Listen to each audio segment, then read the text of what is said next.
had problems. My older daughter got basically depressed around 7 years old, and we took her to a therapist, and that went on for a while, and then a few years later, well, I want to say more than a few years, my younger daughter started getting bullied, and I just started seeing that how anxiety ran in the family, and how was that coped with, and it made me wonder what caused anxiety for people, because in my daughter I could see it was when my dad died and that I was less available.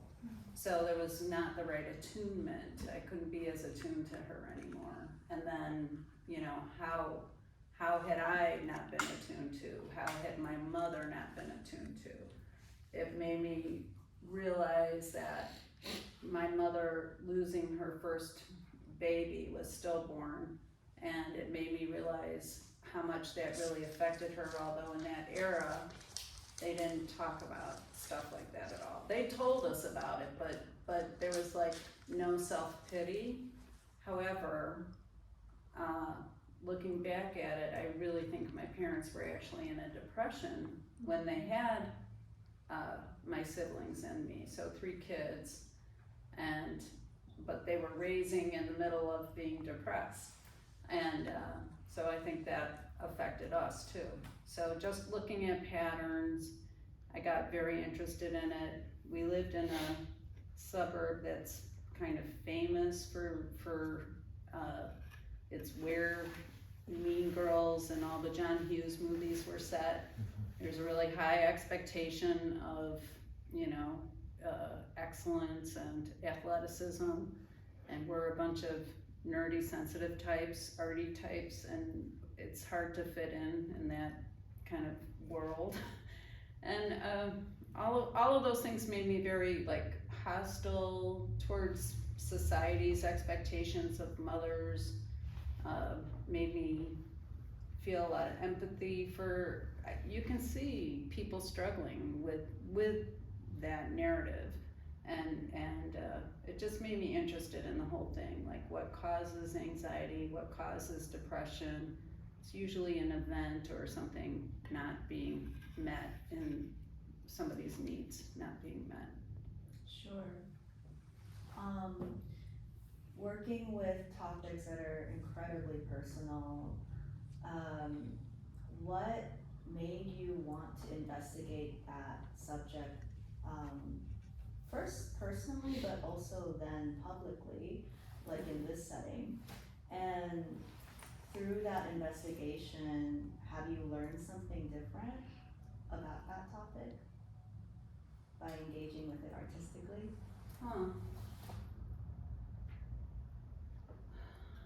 I think it's just made me feel more compassion, more self-compassion as far as the art goes, like how it's made me look at myself, because I'm kind of looking at myself and my mother kind of as the observer. As far as being public about my personal life, I don't know if that's like a flaw in me, but I've always felt like it's kind of ridiculous how private people are. To me, it's an annoying quality. I feel like we could have more understanding with everybody if people weren't trying to hide these issues. When I had anxiety in high school, people definitely didn't talk about it, and so I thought my panic attacks, I thought they were just meant I was going crazy and it was inevitable. Sure. I just didn't think, you know, there was anything to do about it, and at that time also therapy was, at least in my family, was considered very, you know, it's much better to have a drink and a smoke than to see, or, you know, talk to your priest than to seek professional help, you know. So and then when I had my kids and I would try and ask you know, like share, like bond with other moms. Are you struggling? And there was always very much like, we don't talk about that because then we're letting down the facade of perfection. And I just thought it was not helpful, phony, and I was just very frustrated by it. Yeah, it's something I think about pretty often recently. The idea or the definition of what a healed person looks so much like a productive citizen in a capitalist society. While as you're showing what the process of healing looks like what the road of that looks like, these different confrontations. One of your daughters is also an artist, right? Yeah, they both have taken an artistic path. Our older daughter is a visual effects artist. She does fur and hair for movies. And then our younger daughter is an artist assistant right now for Daniel Arsham, but she's always been a maker, and she makes great pieces of art, and she just needs more time right now. She's kind of getting her. She's mid-20s, I think that's classic. But having children that are artistically inclined, have they talked about you, about your work? Like, what is that conversation like? Oh, with us? Actually, my daughter Molly, the older one, the VFX artist, she's probably the person that I most trust her take on anything I'm doing. She has no filter, whether that's neurodivergence or just her personality. She very much will say things like, you know, that looks like a pug's face, or, you know, she just says whatever's on her mind. And I'll be like, oh, you're right. And so she's exactly the one person that I feel always that I seek out her opinion on my work. My daughter Fiona is, I think, interested in my work and proud of me, but she's a little more wants to let me do my thing. She doesn't want to, I think, muddy the waters at all by saying anything. So, you know, she's just like more respectful, where Molly is much more, you know, she's happy to tell me any bad opinion whenever it's necessary. Right. You're very generous with your personal life in your work and when you're talking about your work, but is there something that you don't get to talk about that is very integral to what you do? Because I imagine a lot of the questions you do receive are like situations or personal history, but I don't know, like, is there something more that you wish that you had more opportunity to talk about? Not yet. No? Yeah, so far, I have plenty to mind. And I did ask my daughters before I painted them. I didn't want to paint anything about them without their permission. And I felt like they were old enough to not feel pressure from me. You know, I certainly said that I didn't need to create a painting, you know, if they were uncomfortable with it. So I feel like it's okay so far. However, I do wonder if in 10 years, you know, they'd be perfectly right to be making art about, oh, well, put me in. Maybe that'll happen. So it's fine. You know, I think that's fair. Fair is fair. So it's okay. You had a whole other career before you pivoted into becoming an artist and a painter professionally. When you made that career pivot, having had the experience that you had, do you find that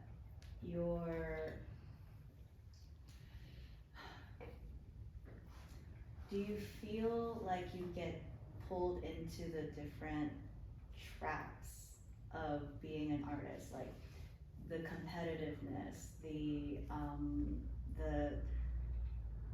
desire and disgust of having to schmooze at gallery openings, The like, whole thing is so new to me and so just very, I'm learning as I go. I never, I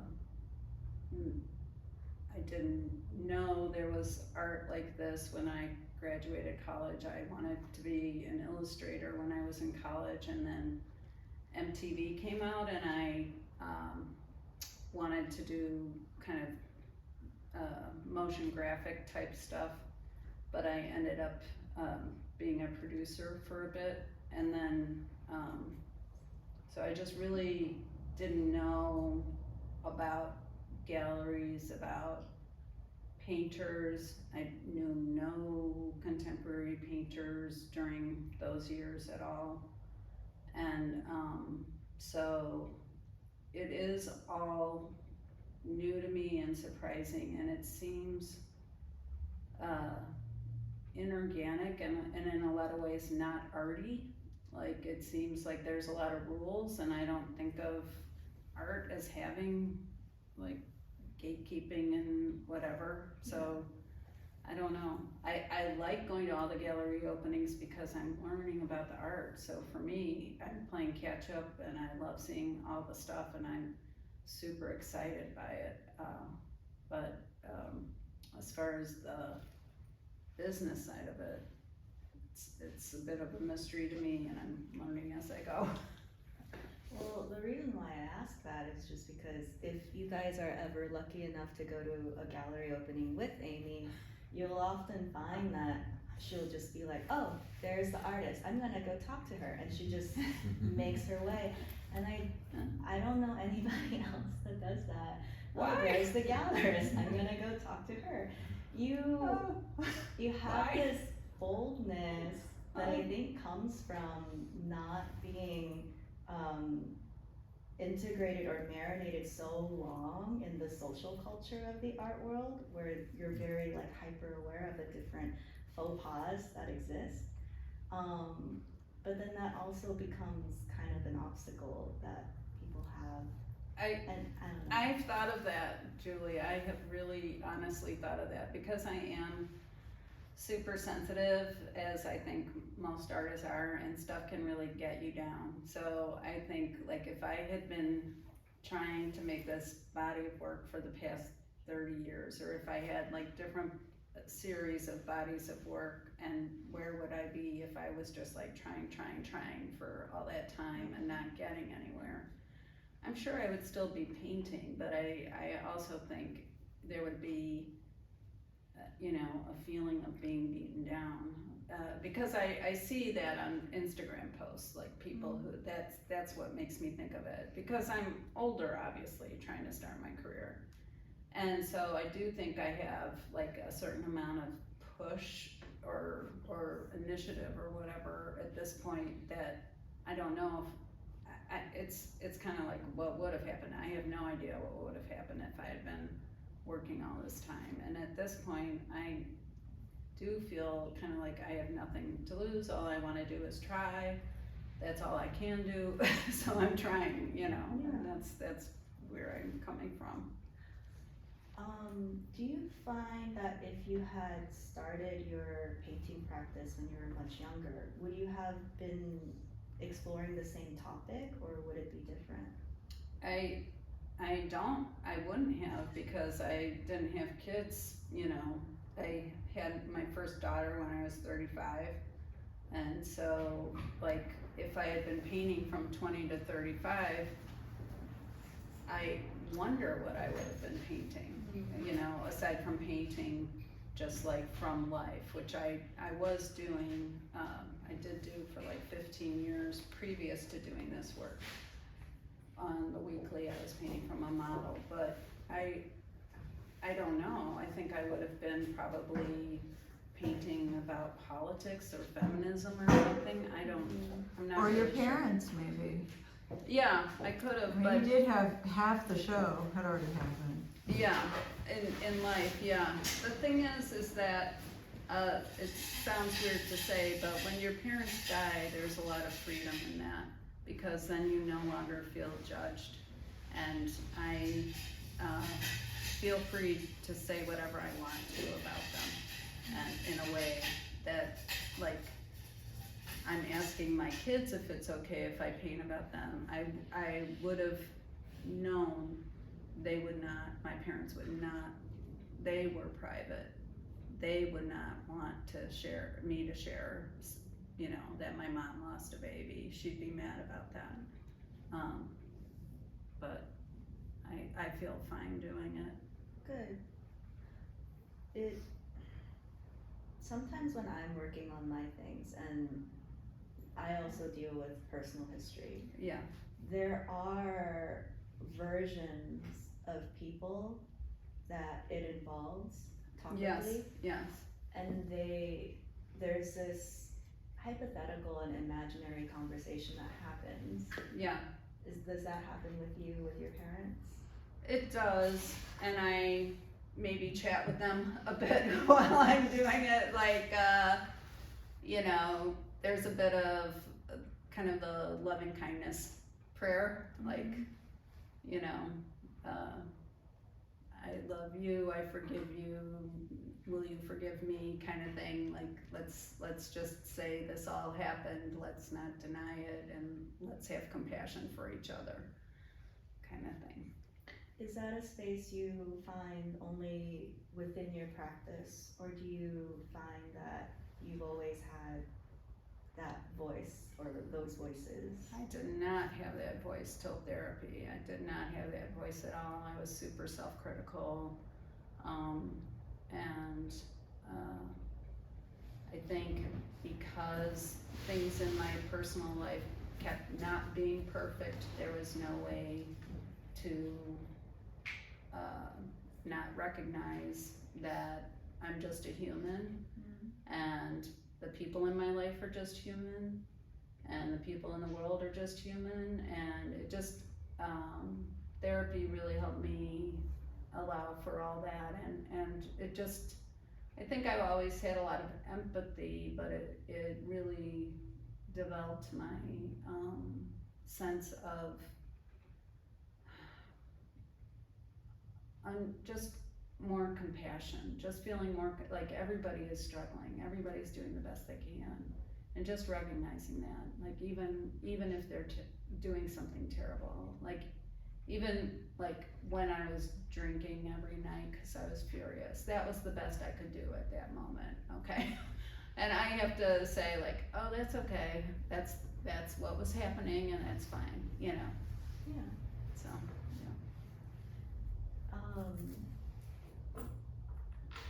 Was there a personal or professional milestone that you were dreaming of when you first made this pivot? And have you reached it? And if you have, is there a new goal? I mean, really, I didn't really think about that when I started painting. I thought, you know, like very naively, like, oh, there's just galleries that sell your work. Like really like a little kid's idea of like a lemonade stand or something. I don't know, it was just like very not based on reality. So, Well then, is there a moment where you were like, oh, wait, I am an artist? I have felt like I was an artist since I was 13 years old. So even when I wasn't like painting and somebody would say, what do you do? That would be my first answer, even if I wasn't doing it. So I've just always pretty much felt that way. I really like that about you. It's something I personally struggle with still. Oh, really? Yeah. You're an artist, Julie. You're a great artist. Yeah, does anybody else have questions for Can you explain the narrative behind this painting This one or the knife one? in the middle? In the middle,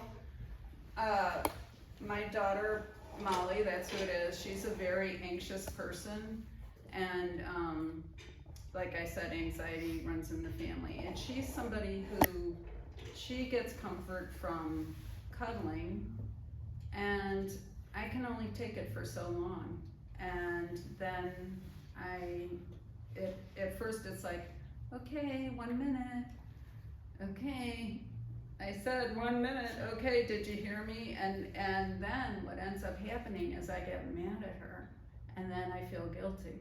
So it's actually a terrible thing, and in a way, it's a power struggle, and it's a weird, it's another loop that you can get in. Like the more I would say, you know, okay, I've got to make dinner, or I've got to whatever, she'd be like, no.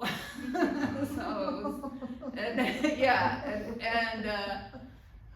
honestly, she's only stopped being that way probably in the last 5 years or so. And she's how old now? 29. Oh. I know. So, I mean, it's lovely that she likes a good hug. She's great at hugging and all that. But I'm not somebody who can spend all day, you know, with somebody cuddling them. I just am not that way. So it's kind of two different people, two different styles of soothing.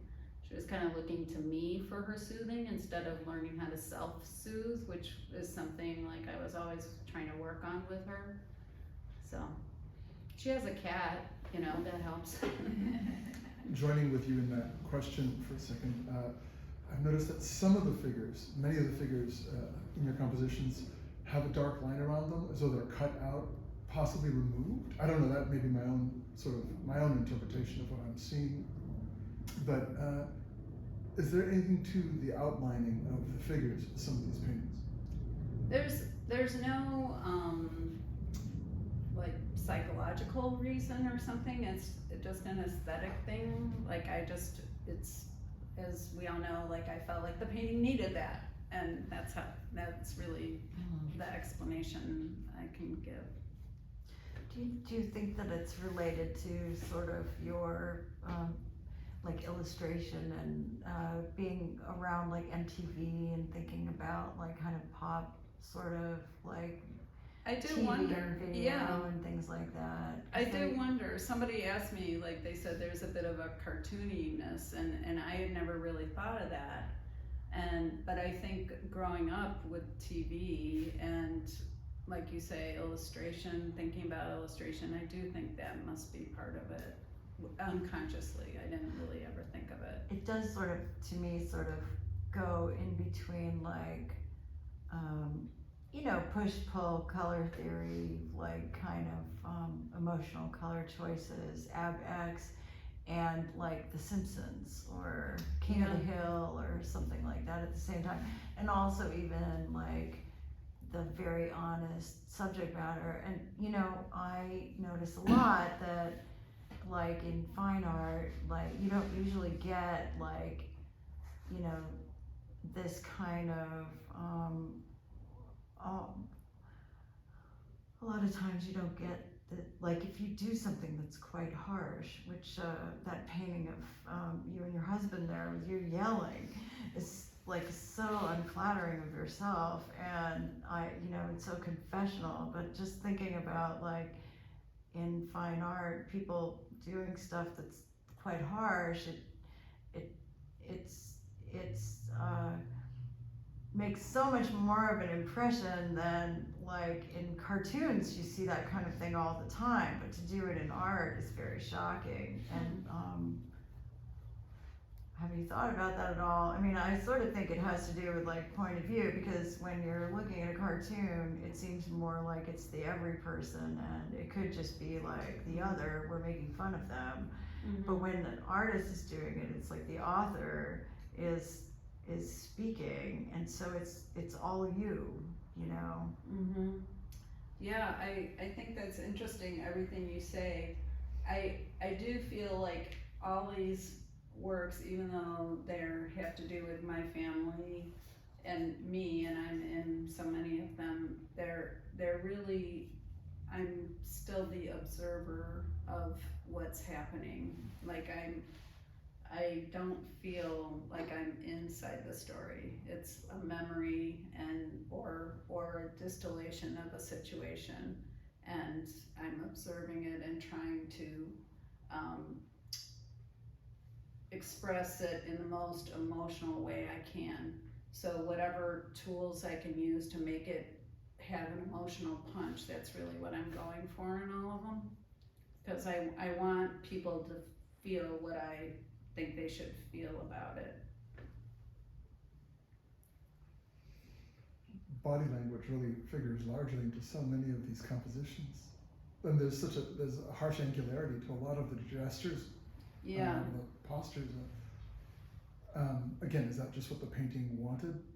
I think so. I do like a very, I never draw them out ahead of time. I do literally like 3 pencil marks in a rectangle of like where I want to put people, and then I start, and then like I'll be like, oh, they need to tilt more or whatever, and then I just go from there.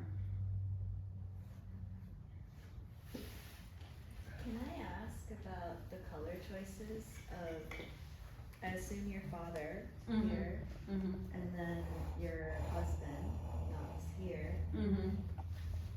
They're both the colors of someone lifeless.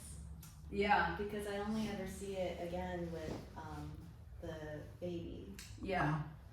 Yeah, you're right. And for that, it's not, I'm not trying to diss them. I'm trying to show that in this one's called response, and it's showing a fight response and a freeze response. And yeah, and that one too. And in this one, so he's cold because he's frozen. But this one, what I was trying to show is kind of that she is like, again, it's like who's in power in this situation. She's kind of sucking all the energy, you know, you could say giving off all the energy, or she's the one in power. It doesn't matter that a baby is crying. It doesn't matter if he's trying to be conciliatory. She's just what she's up to, and you know, she's kind of like, so that's really what I was trying to show, is that she's kind of holding the power. I think about that a lot in your work, like in terms of how everybody brings in an atmosphere, but depending on the interpersonal dynamics, one person has the center of gravity. Right.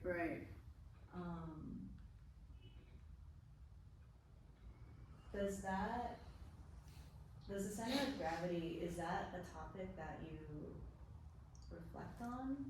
And in your personal life, who has? You. I mean, I do think, like, in a family, especially, I do think often, or I'll say in my family, it was my mother was the, everyone, she was the son everybody circled around and was tiptoed around too, who, you know, afraid of. And honestly, same in my family. With I you know, I'd say everybody's scared of me. Like, if you have a strong personality and strong opinions and you share them a lot, and you're, especially if you're angry, yeah, people are, yeah, and you know, resentful. It's like hard to be a poison.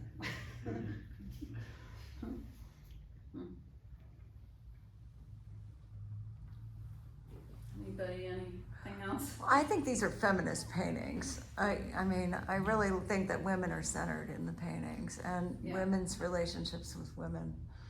And I think, you know, there are men that are there.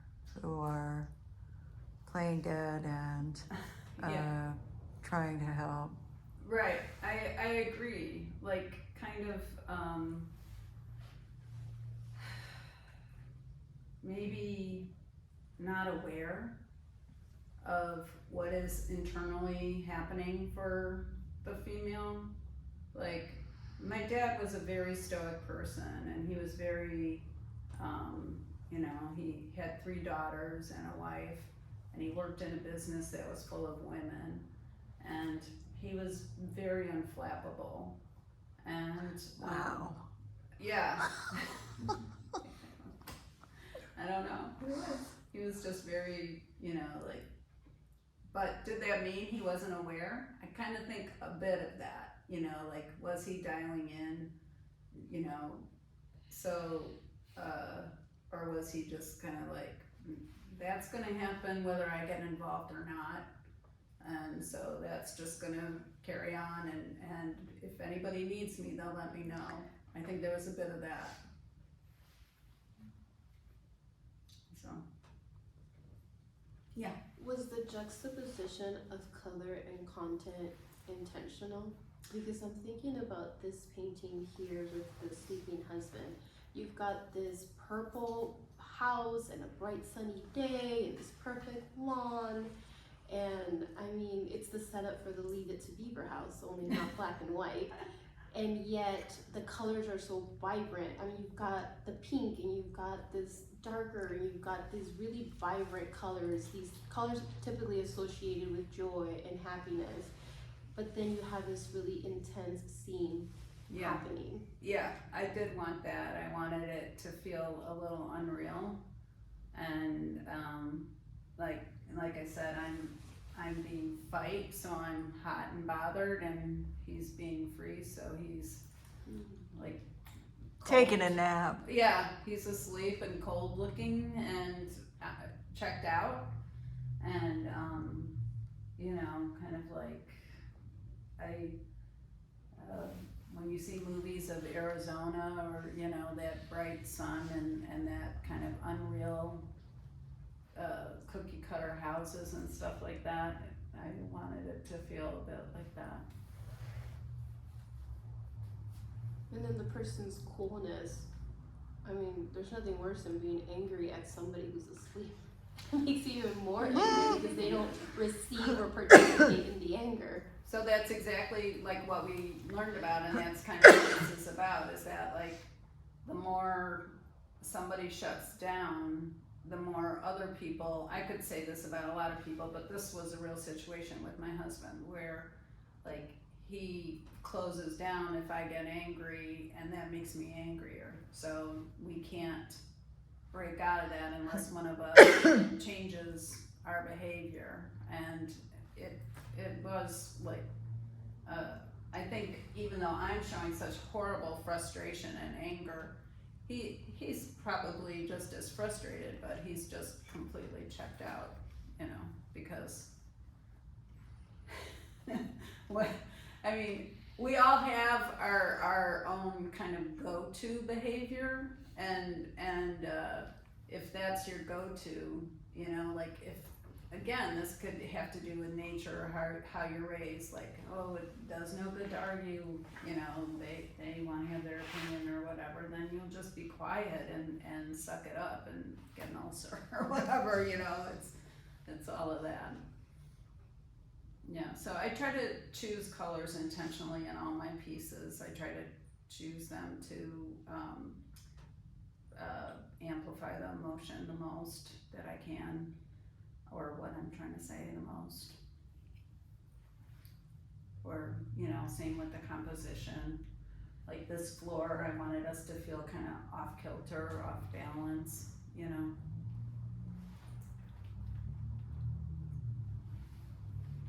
Have you done acid?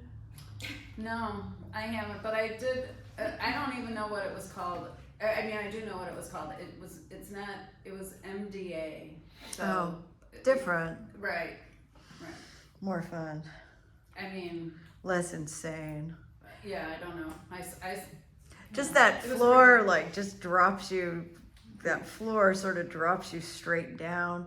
I mean, it's funny because that floor, it's almost like a floor just drops down and you slide into a pit, but it also, the way the floor is drawn, it almost looks like you're basking in a spotlight, like a yeah, celestial like a ray of yeah, light, you know, right, too. right. And that's very acidy, Yeah. like you know, psychedelic, you know. So if you ever do acid, you'll see that it's sort of like the sidewalks look like they're sliding down, and Yeah, right.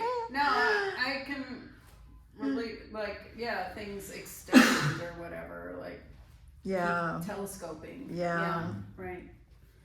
Yeah. So, can I answer any other questions or?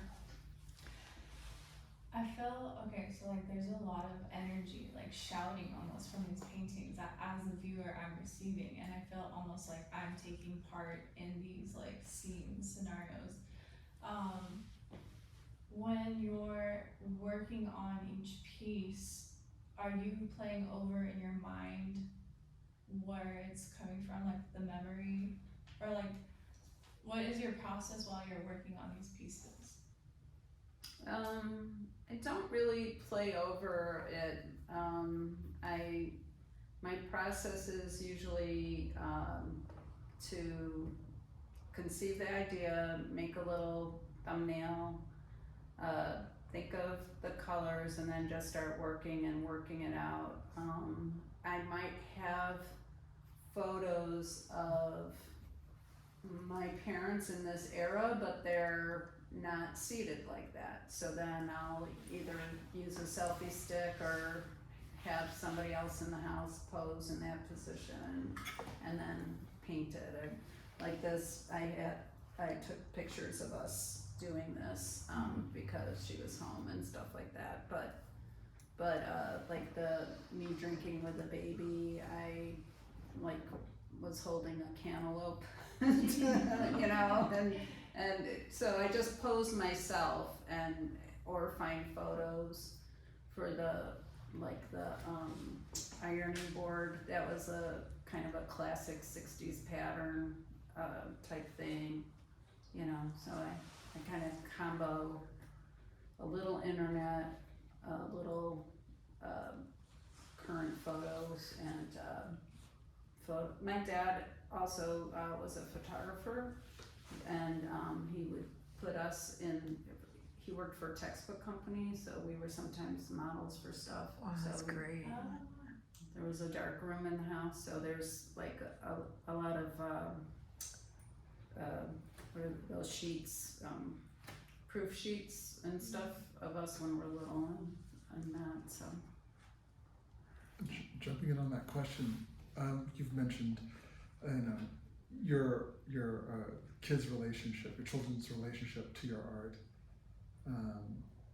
and I was just wondering, when you come home, you have this idea for a composition, you see your daughter in the kitchen. Hey, you. I mean, what's it like? Working with. What is there? Do you recruit all your kids and your husband into? Yeah, he posed for this, even though this was like a real incident. He posed for it. Thank you. She was very willing. Yeah, I say, yeah. But the younger kid, the one Fiona. who's more sort of has less of a. Decided to be a little bit less. She has posed for me. She has not been where we've lived as much, so she hasn't been as available. But the kids they understand, I think, as artists, and especially Fiona, my younger daughter. Well, both of them, they went to real art schools, which I didn't, so they understand. So they're not mad at you for you Not yet. putting them in. I mean, I really do think you have to be kind of grown and looking back at your own life till you really know what you think of your parents. It Right. takes a while, I mean, at least you're not writing a tell-all. Right, I mean, in words. right, I mean, it's all, yeah. So. You might though. this is the extent of it, I guess. So how did you come up with the way to draw the counter back there? I just looked at kitchens, but that's basically from my memory of my childhood kitchen. It's amazing, right? Yeah. It's like 2-point perspective. It's very funny. Yeah, and then my mom had that stool, and she would iron every day. She was a very nervous person, and the way she would calm herself was either cleaning, smoking, drinking, or church. How did you come up with where the viewer's point of view is? Because it's almost like we're in front of her. It's like we're below her, but we're also above her at the same time. There's some kinds of, was it just a picture in your mind? It was just a picture in my mind. Like, lots of times I don't start till I kind of, literally like close my eyes and imagine it, and then I just go. And then I try to get it. Yeah, Amy, I was going to say some of the exciting things about coming in here every day and sweeping the floor and getting ready to view the thing, just getting ready and bathed in the color that happens before the lights go on and everything. But the way you lock in all of the heads in all of the paintings, it's really, they are giving off so much, they're so individualized, and they're so complex about what the people are thinking. And when you're talking about the way the abstract compositional or the thumbnails that you might do to set up where the heads might be or where the compositions will play off each other, there's something that is really exciting, the way those almost invisible abstract things are also are very present in each of the paintings. I don't know, there's something complex and straightforward, and it's been a joy to kind of figure that out. Like when we were setting up the paintings, the Knox's head at the angle, and then going into the pink painting with the little girl with her head at the angle, and then into the baby at the angle, and then upside down. Just everything started to flow naturally. I know you had an idea of how you were seeing the paintings, to be displayed, and this format helped to kind of, it was like a ring, it really helped to, so I was just That's so nice of you to say, Josh, thank you. Again, I'm just like trying to think like how to express the most of what I like wanted to say, and so that's all that was driving any composition and the way the bodies are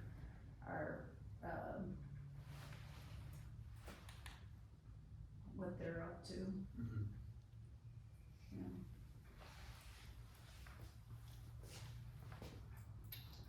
Thank you. Thanks, everybody.